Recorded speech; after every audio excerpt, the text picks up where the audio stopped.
Kadin Shedrick, committed to Texas. I think it was a little bit of a surprise, maybe, that it happened when it did. I think he still had visits scheduled, right? I believe one was to Duke, and I can't remember where else he was supposed to visit, but he committed to Texas. What does this mean? They're getting Dylan Disu back as well.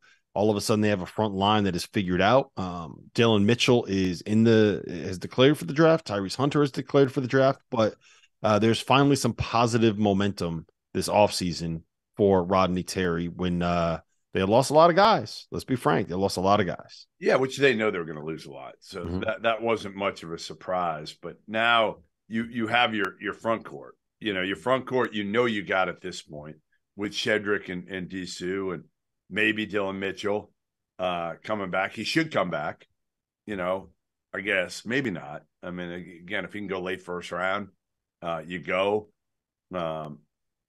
He's one of those. He's one of those guys I'd put in the conversation of, if you look like you're going to end up being an early second round pick, you can probably get enough in NIL to make it worth it to come back, see if you could add the jump shot, and then go and be like a top 20 pick next year. Same thing as Kyle Filipowski, same thing as Mark Mitchell, same thing as Tyrese Proctor. You can get yourself that guaranteed like 8-figure deal instead of trying to make it work on something where you're making marginally more from the NBA contract than you would off of NIL. Yeah, I mean, Texas has still got some work to do. I mean, in the backcourt, right? Losing Arterio hurts because he would have stepped in and given him some minutes with Tyrese Hunter. But they got Hunter. They got two bigs in Disu and Shedrick and maybe Dylan Mitchell.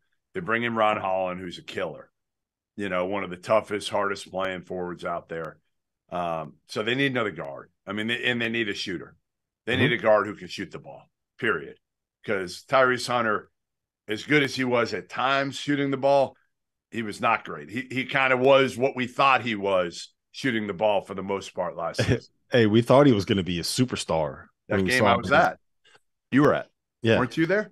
Yeah. When we saw him against Gonzaga, he hit like 6 threes and had 26 points. Yeah. I hate that. It's like we got to remember that for next year. I try to say that every year.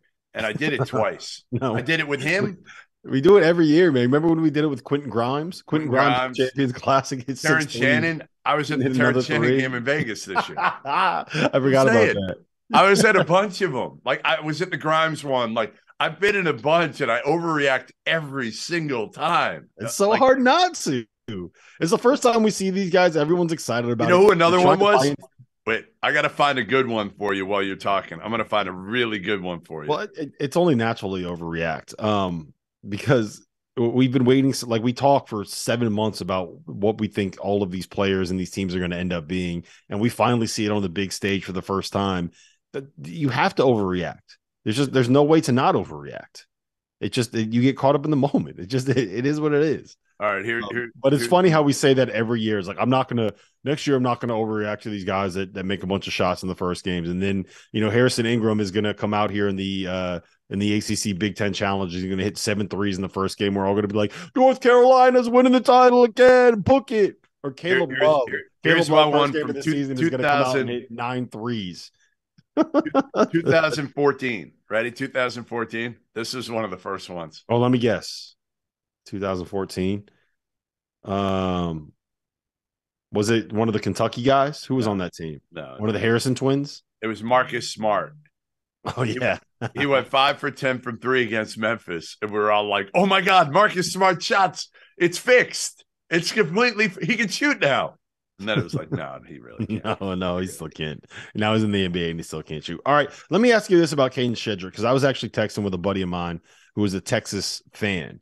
And I was like, yeah, you guys just landed one of like the most talented dudes in the portal. And he's like, we landed a guy that averaged 6 points and 4 rebounds as a junior for a team that finished outside the top 3 in the ACC. Like, why should I be excited about this dude? So why Kadin Shedrick? Yeah, why should people I freaking love him? Okay, he got buried. They wanted to see if he'd respond, and he really didn't. I think that was the biggest thing is he wasn't playing great. They put him on the bench. He got pissed off, but he didn't fight hard enough. So he didn't really earn minutes until later in the year. And then they realized, oh yeah, we might need Kadin Shedrick.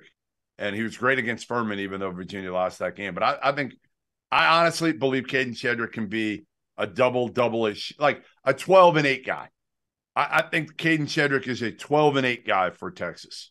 He's one of the best athletes that's going to be in the Big 12 next season. He's 6'11", 230 pounds, and really, really athletic. One of the things that I took away from the interview that you did with him when he was on our channel was kind of like I've never heard somebody kind of drag Tony Bennett or the Virginia staff the way that he did. Does that worry you at all? It was surprising to me. He tried not to, but you could see he was not happy with the way he was utilized, and probably not just on the court. Again, I think it had a lot to do with them benching him when he felt like I had paid my dues, I had proven myself for years in this program, I earned this. So he didn't publicly kill Tony Bennett, but you could tell he was not happy. I think, again, it's one of those things where certain players are going to get frustrated playing that style after time, right? There's certain players who understand that style helps them. I think Kadin Shedrick figured out, like, all right, this style probably doesn't help my game and the way I play. I need to play faster, and he does. Yeah, I agree, and it's when you are dealing with 18 to 22-year-olds and there's an emotional attachment involved, like there's going to be at some point guys that don't get along with coaches and coaches that don't get along with play. It's a natural inclination. Think about all of the workplaces that you've been in and whether or not you've actually gotten along with every single boss or every single coworker. Let me tell you guys about our sponsor for today's episode, Athletic Greens. I started taking AG1 a few weeks back. When we get in the middle of college hoop season, it can be hard for me to eat and drink as healthy as I probably should be, especially in late February and March when the schedule gets really busy. But I found that I've felt better as I've made AG1 a part of my daily routine.